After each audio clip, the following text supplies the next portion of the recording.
dysménorrhée ou endométriose? L'endométriose comme la dysménorrhée sont des affections qui touchent bon nombre de femmes à travers le monde.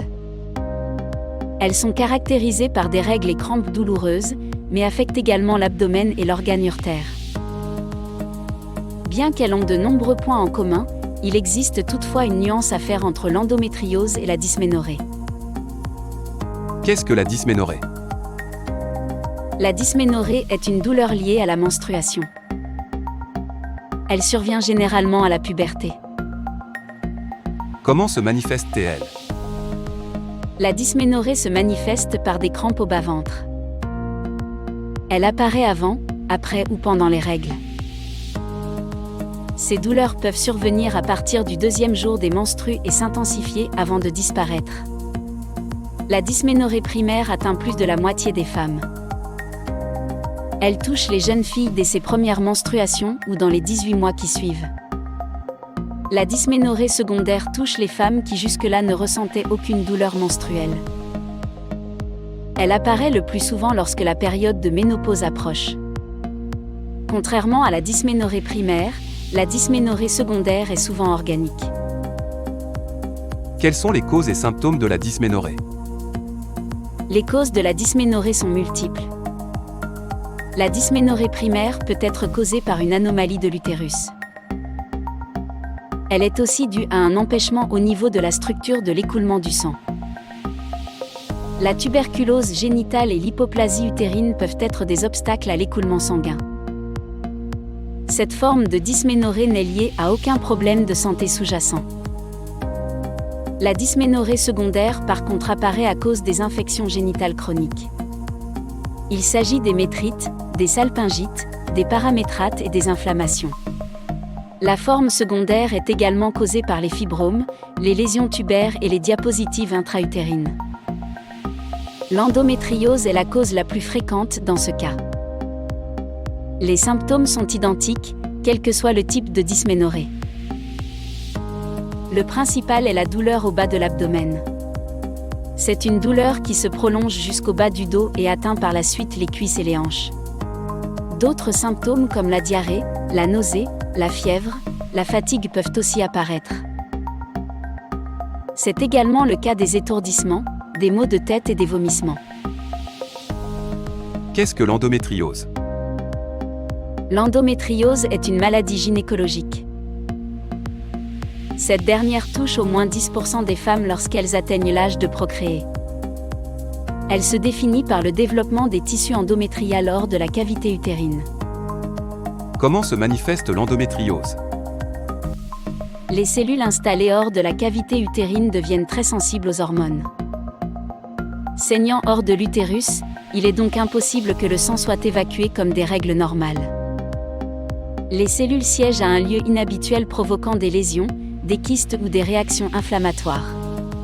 Les cellules peuvent se former sur les ovaires, les ligaments utérins ou sur les trompes de Fallope.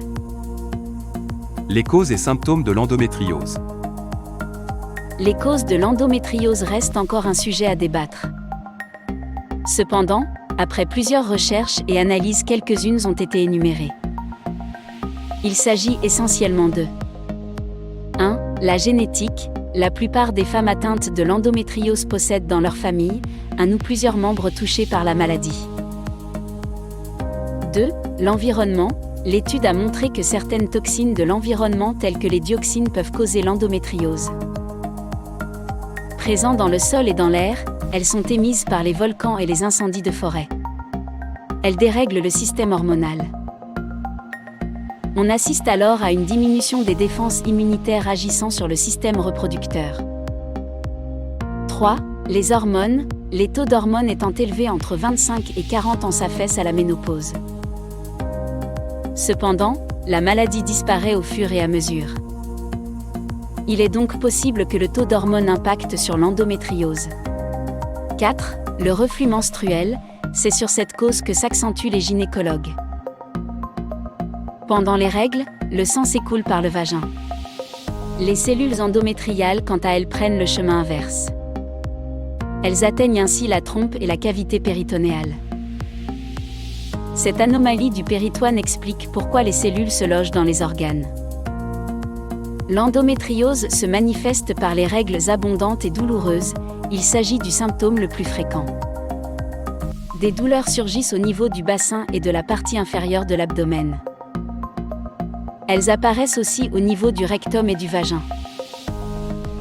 Les douleurs sont présentes au moment de la défécation ou lors des rapports sexuels. Des règles irrégulières et anormales, la nausée et la constipation sont notées. Il y a également le ballonnement de l'abdomen et parfois la stérilité.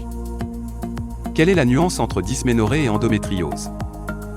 Il existe une nuance entre la dysménorrhée et l'endométriose. Bien qu'elles soient différentes, elles possèdent des éléments en commun. Dysménorrhée et endométriose, point commun. La dysménorrhée et l'endométriose sont liées au cycle hormonal de la femme. L'endométriose est causée par la dysménorrhée secondaire. Ce qui voudra dire que l'existence de l'endométriose n'est possible qu'en présence de dysménorrhée. Dans les deux cas, on peut assister à un écoulement de sang douloureux. Dysménorrhée et endométriose, point divergent. La différence entre ces deux maladies est qu'elles sont traitées de diverses manières. Les médicaments qui permettent de traiter l'une peuvent n'avoir aucun effet sur l'autre. Les causes de la dysménorrhée ne correspondent pas à celles de l'endométriose. Il en est de même pour les symptômes. Comment traiter ces anomalies? Il existe des moyens pour traiter la dysménorrhée et l'endométriose. Ces moyens peuvent être des médicaments ou les contraceptifs oraux. Traitement de la dysménorrhée. Un bon sommeil et une alimentation équilibrée peuvent soulager la dysménorrhée primaire. L'exercice physique régulier est également recommandé. Le traitement se fait à l'aide d'antiprostaglandines et d'estroprogestatifs. Pour celles qui préfèrent des médicaments anti-inflammatoires non stéroïdiens, il existe sur le marché des antalgiques, Doliprane et Efferalgan. Des antispasmodiques, Visceralgine et Spasfon.